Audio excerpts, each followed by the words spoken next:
Essayez de voir la partie vide face de notre projet de R+9, qui est ici. Il y a des stockages des matériaux de construction. Nous avons ce qu'on appelle des caillasses, autrement appelé gravier. Nous avons sable. On mélange avec ça, ça et ça. On mélange ça. On prend les ciments, l'eau pour mélanger, pour couler le béton. Tout ce que vous voyez ici. Tandis que nervure, la question, c'est pour la dalle. Et le fer à béton en question, le ferrage qu'on a fait pour ferrailler, le mini chariot élévateur là nous permet en sorte que nous puissions soulever les objets et descendre les objets, ça dépend. Vous pouvez descendre les objets qui sont en haut là à travers ça, vous pouvez aussi monter les objets qui sont en haut, qui sont en bas en haut avec ça. Essayez de voir la partie vide face de notre projet de R+9. Je dis bien que c'est un projet de R+9 où nous venons de débuter ça, il y a de cela déjà environ 12 jours depuis qu'ils ont commencé les travaux. Regardez comment est-ce que les travaux sont en train d'évoluer.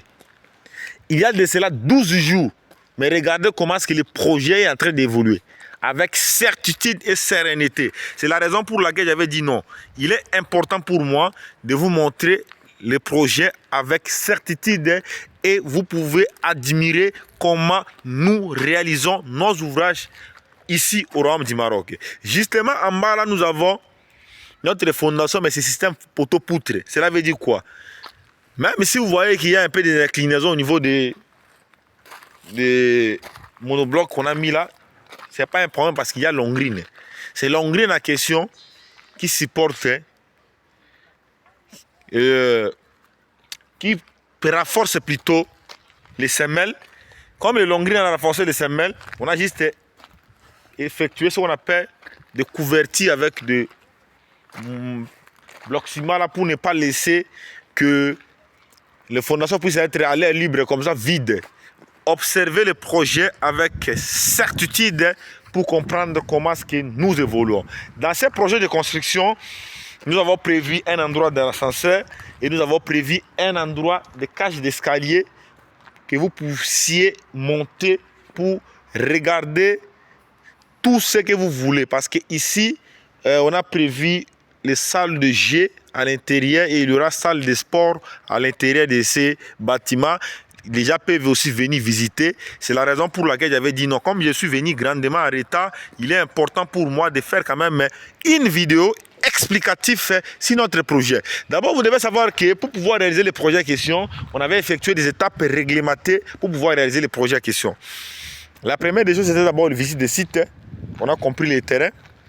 La deuxième des choses, on a effectué l'étude de faisabilité. On a vérifié si le projet de construction sera réalisable ou pas. Dès qu'on a terminé l'étude de faisabilité technique, on avait passé à la troisième position, l'étude géotechnique. Quand on a effectué l'étude géotechnique, on a terminé. Maintenant, on a ramené les résultats au laboratoire. Une fois terminé de ramener les résultats au laboratoire, le laboratoire nous a donné que non, avec la profondeur que vous avez effectué le sondage, votre bâtiment peut résister, mais vous pouvez aussi descendre au moins 50 cm encore. On a essayé de descendre 50 cm, ce n'était pas grave. On a descendu. On a fait maintenant les calculs pour pouvoir connaître le nombre de sacs de ciment pour réaliser les bâtiments entiers, le nombre de barres de fer, le nombre de parpaings, le nombre de briques rouges, parce qu'on a utilisé les parpaings, les briques rouges, le nombre de mètres cubes de gravier, le nombre de mètres cubes de sable. On a calculé tout le nombre de bois qu'on va utiliser, les main-d'œuvre, tout, combien de litres de carburant pour pouvoir utiliser notre mini chariot élévateur. On a calculé tout. Et j'ai tout laissé, même le budget, j'ai laissé tout parce que j'avais acheté les matériaux, tout. C'est là où j'avais effectué les déplacements pour Casablanca. Même les chantiers que vous voyez juste à côté là, c'est moi-même qui ai réalisé ça. J'étais en train de vous montrer ça, mais je vais faire la photo de ça, vous allez voir. Je vais entrer dedans, je vais vous montrer la vidéo de ça.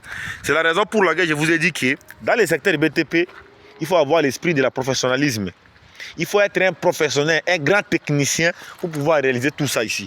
Les bâtiments n'est pas encore terminé, mais l'aspect esthétique, quand vous voyez seulement, vous admirez directement. Et c'est comme ça que nous effectuons nos projets ici avec certitude, avec sérénité. Observez les bâtiments en question. Si vous avez des soucis, si vous avez des critiques, n'hésitez pas à proposer tous vos soucis, tous vos critiques dans les commentaires. On va essayer d'analyser ensemble, on va examiner ensemble avec vous et on va trouver une solution favorable en famille. Je suis le meilleur ingénieur dans toute l'Afrique. Ce sont mes œuvres qui répondent à ma place. Quand vous voyez là l'aspect esthétique de ce bâtiment, je vais entrer à l'intérieur, vous allez voir. Vous allez dire que non, l'ingénieur a parfaitement raison. Tout ce qu'il est en train d'expliquer, c'est clair.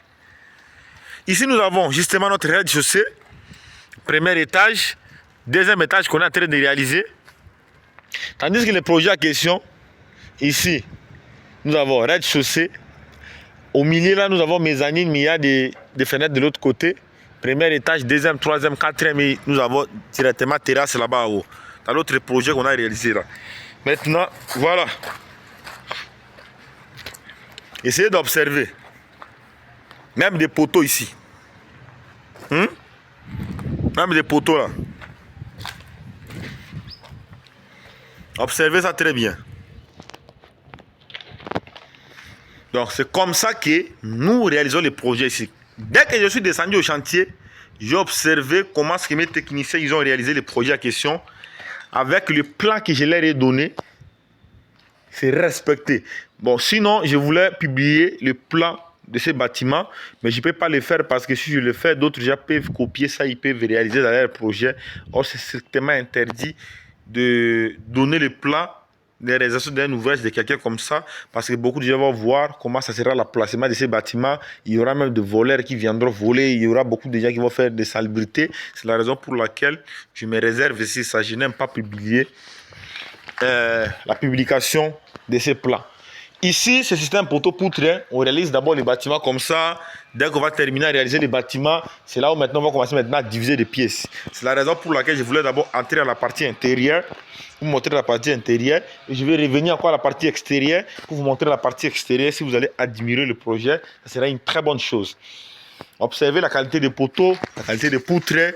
Ce sont des poteaux ici, la qualité des poteaux, la qualité des poutres, notre cage d'escalier, la qualité. Essayez d'observer même l'élévation de mur. Si vous avez vu, il y a des soucis, il y a des critiques.